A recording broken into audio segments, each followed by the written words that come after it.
just a mess. There's everywhere. It's just a mess out here. Where is the poorest, dirtiest, most depressing slum in the world? In Haiti? India? Africa? Is that what this is? No, I'm in America.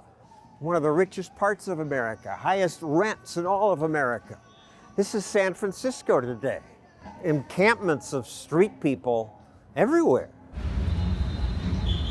Some pitch tents, planning to stay a long time.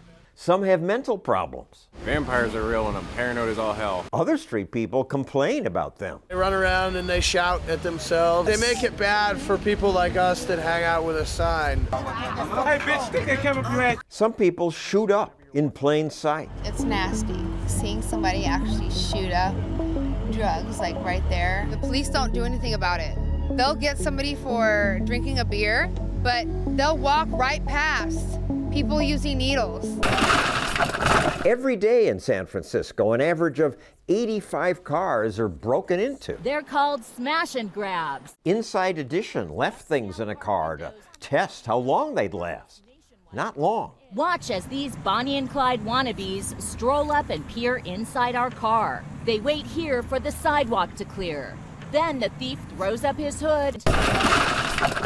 There he goes, you just broke in. What's going on? Hey guys. Good, everything good today? Good, yeah. Since store owners can't rely on city cops to deal with the masses of homeless, some hire private police to patrol around their stores. Cody Clements works this neighborhood. A lot of times because somebody who pays for our service calls and says, hey, there's a homeless group of people setting up a camp in front of my business or my residence. Can you come ask them to move?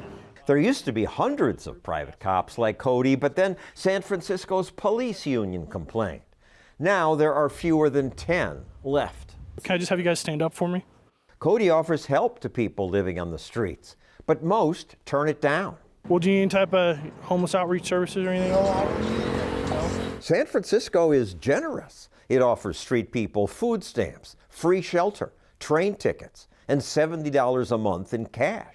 I don't use any resources, but they're always offering resources. San Francisco is just a good place to hang out. Like many, these two come here from out of town. Do you like the lifestyle? Of course I do. As you just heard, they love the freedom of not having to follow the rules. So the homeless stay on the streets, and every day new people arrive. Some residents want the city to get tougher with people living on the streets. Let's get them to the point where they have to make a decision between jail and rehab, and there's a way we can do that. Other cities do it, but for some reason San Francisco doesn't have the political will to. San Francisco's politicians have promised to fix the homeless problem. They've promised that for decades. If there is a problem involved in housing or homelessness, you got to do something about it. As part of the city's program, the homeless were to be temporarily housed in hotels. 1,000 units right here in the Tenderloin. We have already moved 6,860 human beings. So we need to fund programs like Homeward Bound. But the extra funding hasn't worked. The number of street people has grown most every year. One reason is that even if some of these people wanted to get off the street to rent an apartment, there aren't many apartments available. Most of San Francisco looks like this. 3-story buildings, maybe 2 apartments per building. You can't add on to that. It's illegal. Because of that, housing that exists costs a fortune. This doesn't look like an expensive neighborhood, but these houses sell for millions of dollars? Millions of dollars. What if I come in and I bought this property and I want to put up an apartment building that would house a bunch of people? Yeah, too bad. Laura Foote's nonprofit runs ads that try to convince residents to allow bigger buildings, to say, YIMBY, yes, in my backyard. But good luck with that. Even in liberal San Francisco, people don't want that. I would hate it. I would hate it. I think it'd be really congested. Where will people live? I'm not sure. You're a builder, go build stuff. Let me build.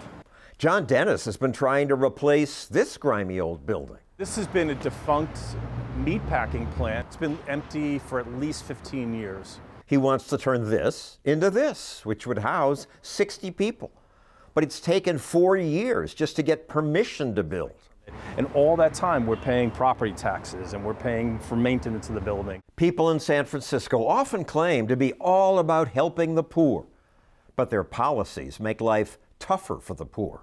What's your next project in San Francisco? No more projects in San Francisco. I'm done. I'll never do another project here.